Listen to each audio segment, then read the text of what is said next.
Kita lanjut kembali sesi terakhir ini untuk perbincangan saya bersama Pak Leong Budiwan, seorang praktisi metafisika, dan menarik ini ada kita lanjut ya Pak Budi ya. Ya, Ini ada Bu Endah, sionya anjing. Nah, minggu besok ini buka toko baju. Lokasinya terlihat dari 4 arah jalan. Toko menghadap ke utara dan timur. Bagaimana peluang di tahun macan air? Tanggal lahirnya 10 September tahun 70, lahirnya 4 sore. Oke, benar. 10. Terus kalau toko dijalankan anaknya 10 September tahun 70 jam 4 sore, ya, sionya anjing. Besok buka toko baju, tokonya ke arah utara dan timur. Nah, kalau toko ini dijalankan anaknya yang sio naga lahir 18 Mei tahun 2000 jam 1 dini hari. Ada pengaruhnya nggak itu? Oh, sebentar ya. Ini saya kalkulasi dulu ya. Ya, memang harus butuh sabar ya.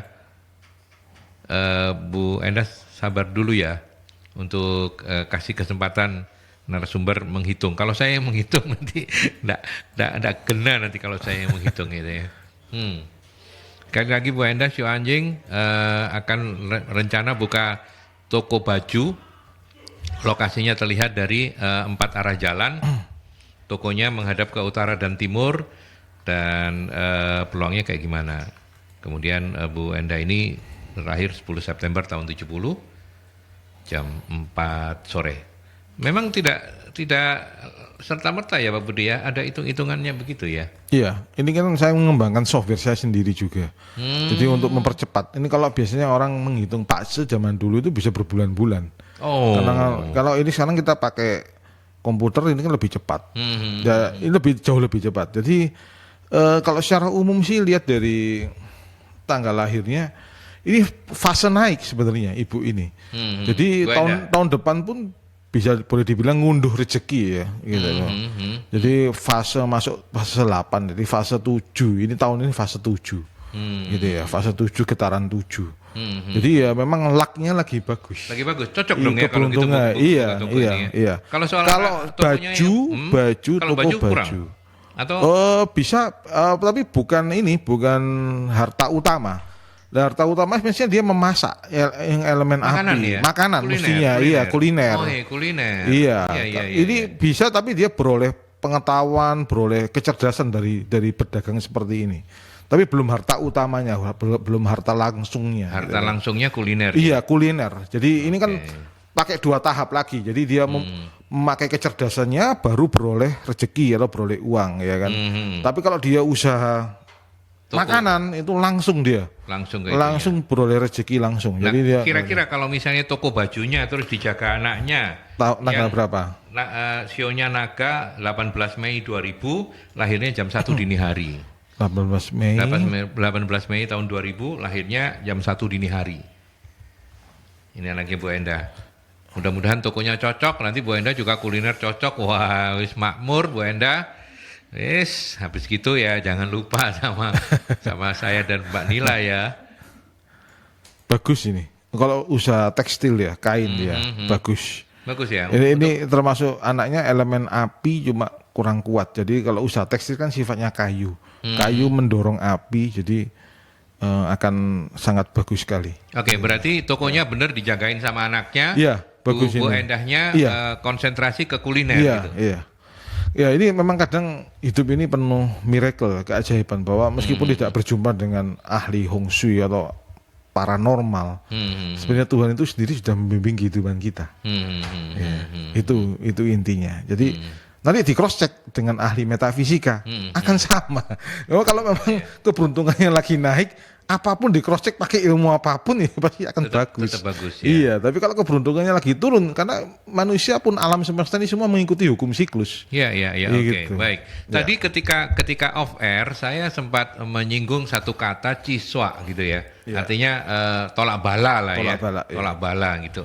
Nah, Pak Budi menjawabnya dengan mengatakan tidak semudah itu, Pak Aldi katanya. Memang bukan selalu menjadi ini, artinya kalau misalnya lagi jong mesti harus kalau orang setahu saya sebagai awam, mesti diciswai gitu ya. nggak sesederhana itu ya Pak Budi? Iya, tidak sederhana karena itu kan sebenarnya begini, kayak zaman dulu ya, zaman Hindu kuno ya. Karena saya kebetulan juga mempelajari agama Hindu mendalam saat di Bali ya, 10 tahun. Ya. Jadi mereka ada ritual tolak bala seperti mandi ya, mandi atau melukat ya, itu membuang sial kan, itu kayaknya seperti itu. Itu sebenarnya ritual-ritual seperti itu kan sifatnya bukan yang sifatnya eksternal dimasukkan ke dalam internal seseorang. Tapi ritual itu adalah untuk membersihkan batinnya sebenarnya, membersihkan dirinya. Nah kalau dia sudah bisa membersihkan dirinya lewat ritual itu, dia berdoa, berpuasa, ya, kemudian secara berulang-ulang dia melakukan ritual itu, hati dan pikirannya tenang, jernih, Otomatis murni. semuanya jadi Otomatis semuanya juga akan lancar, membaik. membaik. Jadi ritual Ciswa sebenarnya itu hanya apa ya, untuk meneguhkan kita supaya kita itu benar-benar bisa melakukan kontrol diri dan memperbaiki diri. Tidak sekonyong-konyong koder seperti setelah dicisok oleh suhu atau apa itu segala sesuatunya akan berubah lebih baik. Tidak. Nah, meskipun dicisok pun, tapi kalau tetap perilakunya itu dia tidak mau berubah. Ya bocah. Iya bocah, iya. Seperti orang sakit pun, ya. Dia sakit keras, kanker even ya. Dia ciswa. Kalau dia belum dari hatinya sendiri, oh ya saya yang mau ciswa. Tapi masih begini loh, harus puasa loh 7 hari, vegan, ya. Puasa, jadi kan puasa ini kan juga soal nggak makan daging ya, jadi makan yang murni, buah-buahan, sayur. Awalnya itu kan melatih diri dari makanan, lama-lama menghunjam langsung ke hatinya, ke perilakunya. Jadi bersih lahir batin gitu. Jadi itu prosesnya. Jadi akhirnya apa? Kembali ke hadirat Tuhan lagi. Jadi Ciswa itu mengarah ke sana. Ini tak sampaikan aja ya Nila ya, naga api ya. Oke, naga api, Mbak Nila, apa juga nggak baik buka usaha tahun ini? Apa usaha yang cuman buat naga? Apa usaha yang cuan buat naga api? Usaha yang cocok buat naga api. Mbak Nila tanggal berapa? 2 Agustus 1976, jam berapa? Jam 5 pagi. Oke, baik. Ini saya layani karena operator ya. Kalau saya tidak dioperatorin nanti iklan saya nggak jam berapa? Jam 5 pagi, 2 Agustus 1976, show-nya Naga, Nila. Terus kemudian silakan loh yang lain. Kalau waktunya nggak nutut ya nanti kita buat seriesnya gitu ya untuk ngobrol sama Pak Budi. Nah, usaha yang juga nggak baik kah buat buka usaha tahun ini? Kalau misalnya tetap ada peluang. Nah, yang cuan buat naga api apa sih tahun ini, Pak Budi? Nah, ini sama, ini fase naik sebenarnya, Mbak Nila. Jadi tahun depan itu bisa ada peningkatan karir mestinya, atau rezeki gitu. Nah, ini sudah lewat kesusahannya sebenarnya. Luar biasa. 4 tahun atau 3 tahun yang lalu itu kan titik terendahnya itu. Nangis terus tiap hari kalau ketemu saya gitu. Iya, jadi ini fase naik sebenarnya. Fase sudah intinya sudah nanam, jadi sudah mulai berbuah, tinggal ngunduh aja buahnya gitu. Jadi manusia seperti itu, seperti tanaman. Jadi ada saatnya berbuah. Ini sudah saatnya berbuah, tahun depan itu berbuah.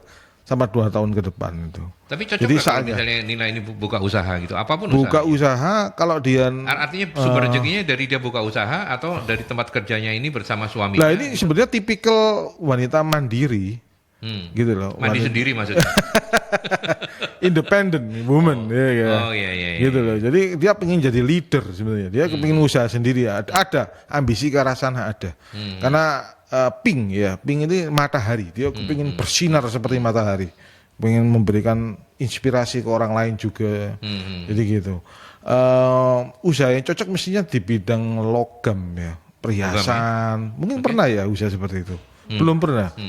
Kosmetik. Kosmetik itu api karena berkaitan dengan keindahan, elegance, beauty. Selain perhiasan apa Kak yang logam lagi itu? Ya itu ya besi apa gitu ya, besi bekas gitu ya. Apa? Setrika uap. Oh iya, laundry, itu masuk besi itu. Kalau laundry air. Kalau laundry air. Kalau setrika uap itu itu masih bagus. Ya, Karena oke, mengandung oke. elemen logam itu. Ya, baik. Bu Nila ini cuma dengar suaranya toh nanti yang nontonin kita bingung loh kok ada suara gitu. Tapi nggak apa-apa, Bu Nila memang ada di belakang. Tapi setrika uap masih bisa ya. Masih bisa. Mau mengandung logam, perhiasan yang mengandung elemen logam.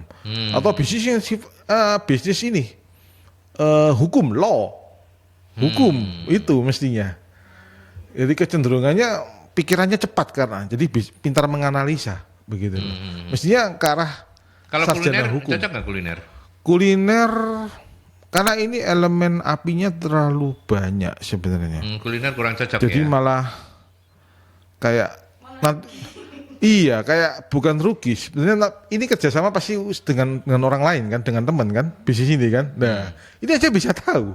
Kalau dia bisnis api, dia pasti kerjasama dengan orang lain karena itu dia elemen api, lalu usahanya api. Kemungkinan ada orang lain yang hadir, gitu, kerjasama.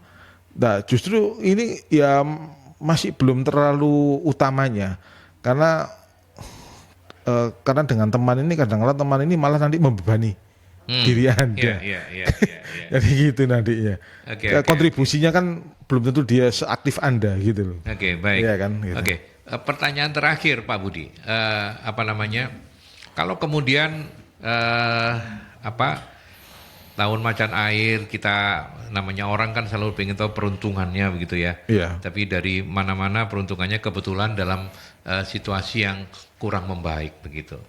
Apa nasihat terbaik yang menurut Pak Budi? Artinya EGP emang gue pikirin atau lupakan itu atau gunakan itu sebagai syarat untuk kita menjadi lebih arif, lebih bijaksana atau seperti apa nasihatnya? Ya gini ya, jadi intinya kan untuk merubah nasib ya.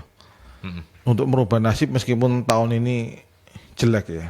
Gitu ya. Jadi yang harus dilakukan adalah dia harus tahu kelemahan dan kekuatannya dia apa dulu. Itu yang terpenting. Jadi kelemahannya itu diminimalisir, kekuatannya ini yang harus di highlight, jadi harus diperkuat ya. Karena sebenarnya ilmu ramal itu semua tergantung dari pola seseorang menjalani kehidupannya. Kalau semakin ia positif menjalani kehidupannya, hal-hal meskipun yang diramalkan itu negatif, dia bisa merubah itu pelan-pelan, meskipun tidak terlalu bagus. Tapi saat menunggu nanti tahun ini lewat, ya dia nanti akan beroleh kemajuan yang progresif banget. Contoh hal kalau misalkan orang sakit ya, tahun ini kalau dia tidak mau berobat, sudah tahu dia lagi bad luck nih misalkan ya kan. Dia tidak mau berobat, kesadarannya tidak mau berubah, ya tidak bisa. Nggak bisa juga. Jadi memang ya. yang terpenting adalah kesadarannya, imannya, itu yang penting.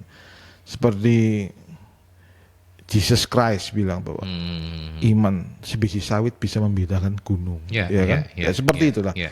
contohnya. Atau apapun lah dalam Konghucu pun sama. Ya, Pujeng Uu tidak punya iman, tapi segala sesuatu itu adalah kosong, Baik. tidak ada manifestasi apapun gitu. Baik, Jadi semuanya karena iman. Maka ini tidak bisa dijadikan patokan, ya. Tapi sebagai kita menilik semacam peta agar kita tahu oh tahun depan ini banyak geronjalan, banyak kerikil-kerikil tajam. Kita hati-hati. Kita lebih hati-hati. Kita lebih hati-hati, kita eling lan waspada. Lebih mawas diri. Lebih mawas diri. Gitu ya. Supaya kita tidak masuk ke jurang atau ke lubang di jalanan itu yang bisa membuat kita tergelincir atau dan jatuh akhirnya. Seperti itu, Pak. Jadi memang harus membutuhkan resilience ya, resilience yang utama untuk dia bangkit dari kegagalannya gitu. Baik. Dan itu kembali pada dirinya karena dalam dirinya itu banyak kekuatan sebenarnya yang kalau ia cari di sana banyak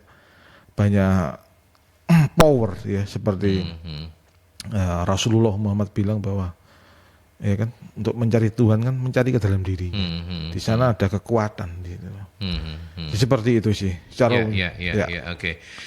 Terima kasih banyak Anda sudah mendengarkan dan menonton perbincangan saya bersama Pak Leong Budiwan, seorang praktisi metafisika. Mari kita gunakan ini sebagai sebuah referensi Pak Budi ya. Referensi untuk menjalani tahun yang baru ini menurut tahun penanggalan China dan tentunya referensi yang baik ini digunakan harus dengan cara bijak. Terima kasih banyak waktunya, Iya, sama-sama Pak. Pak Budi. Iya. Mudah-mudahan nanti kita bisa bisa segera menyusun agar perbincangan-perbincangan seperti ini bisa membantu sahabat-sahabat kita secara periodik begitu ya, Iya. secara series begitu. Oke, baik. Baik, sahabat Merkuri, saya Aldi juga harus segera mohon pamit dari Lintas Kota. Sampai ketemu di perjalanan berikutnya. Selamat sore.